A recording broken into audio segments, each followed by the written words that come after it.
Hello guys, welcome to my new blog. It's me on the topic. I hope सबैजना सन्चै हुनुहुन्छ। म पनि एकदम सन्चै छु अनि धेरै समयपछि आज यति बसिरहेको थिएँ भिडियो बनाऊँ भन्ने सोचमा थियो।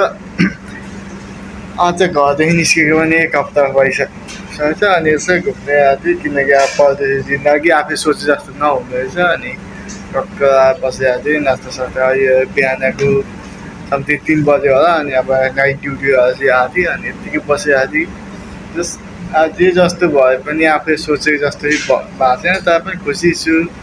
बाआमाको सपना पुरा गर्छु भनेर दुःख गर्दै बसिरहेको छु अहिले होइन। बाआमाको सपना अनि आफ्नो भविष्य खोज्दैछु के ठाउँसम्म आइपुगेको अनि अब त अब त्यस्तै त हो नि, छोरा मान्छे कहिले कहाँ के हुन्छ भन्ने कुरो के थाहा त।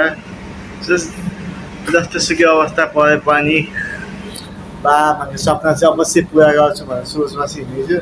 हेरौँ के हुन्छ, अहिले सक्सेस हुन्छ कि भन्ने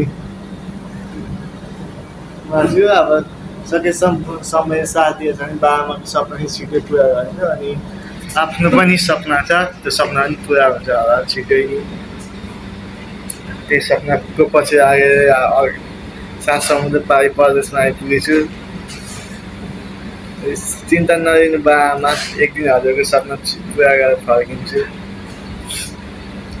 राष्ट्रै गाह्रो हुँदो रहेछ। मतलब हिजोको दिनमा कसै पनि आफै बोलेर पनि नबोल्ने मान्छे जब आफू परदेश छिरेपछि सबैको नजर राम्रो हुँदो रहेछ। हिजो 10 रुपियाँ नपत्याउने मान्छे पनि आज आएर फोन गरिदिन्छ क्या। हिजो यस्तो पऱ्यो यस्तो समस्या छ भनेर कसैले पनि हेर्दैन थियो। मान्छेलाई स्वार्थी त राष्ट्रिय स्वार्थी नै हो। त्यस्तो खासै भिडियोहरू त बनाउँदिनँ अनि अब काममै बिजी हुन्छ नि त।